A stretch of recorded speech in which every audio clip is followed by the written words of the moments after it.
الرجيم. بسم الله الرحمن الرحيم.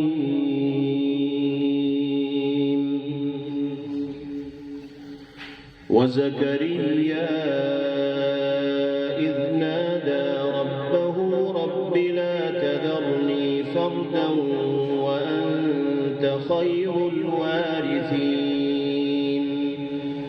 فاستجبنا له ووهبنا له يحيى وأصلحنا له زوجه إنهم كانوا يسارعون في الخيرات ويدعوننا رغبا ورهبا وكانوا لنا خاشعين.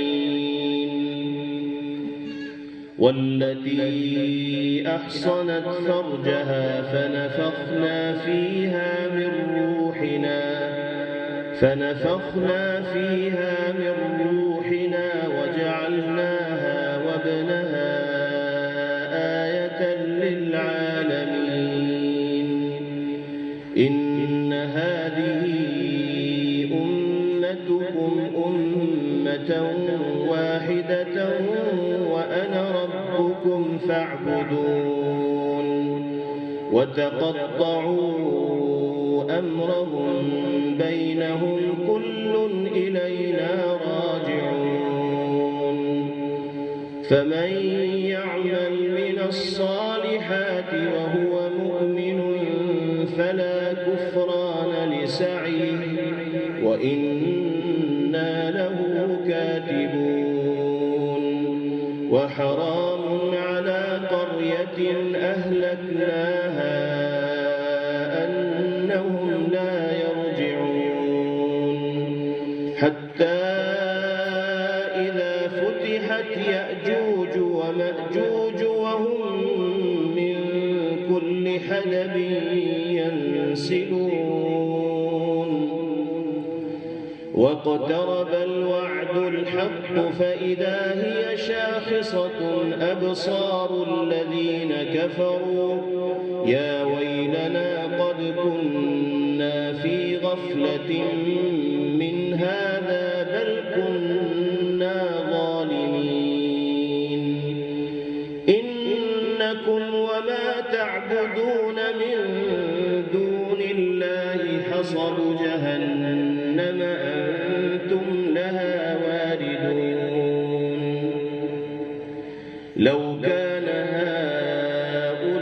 هؤلاء آلهة ما وردوها وكل فيها خالدون. لهم فيها زفير وهم فيها لا يسمعون.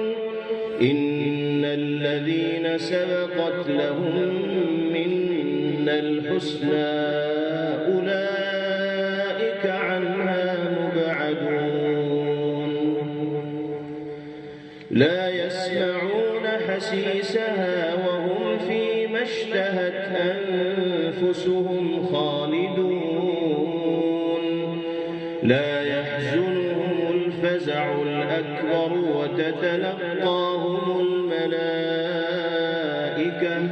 هذا يومكم الذي كنتم توعدون. يوم نطوي السماء كطي السجل للكتب كما بدأنا أول خلق نعيده وعدا علينا إنا كنا فاعلين. ولقد كتبنا في الزبور من بعد الذكر أن الأرض يرثها عبادي الصالحون. إن في هذا لبلاغا لقوم عابدين. وما أرسلناك إلا رحمة للعالمين. قل إنما يوحى إلي أنما إلهكم إله واحد فهل أنتم مسلمون؟ فإن تولوا فقل آذنتكم على سواء وإن أدري أقريب أم بعيد ما توعدون إنه يعلم الجهر من القول ويعلم ما تكتمون وإن أدري لعله فتنة لكم ومتاع إلى حين قال رب احكم بالحق وربنا الرحمن المستعان على ما تصفون. صدق الله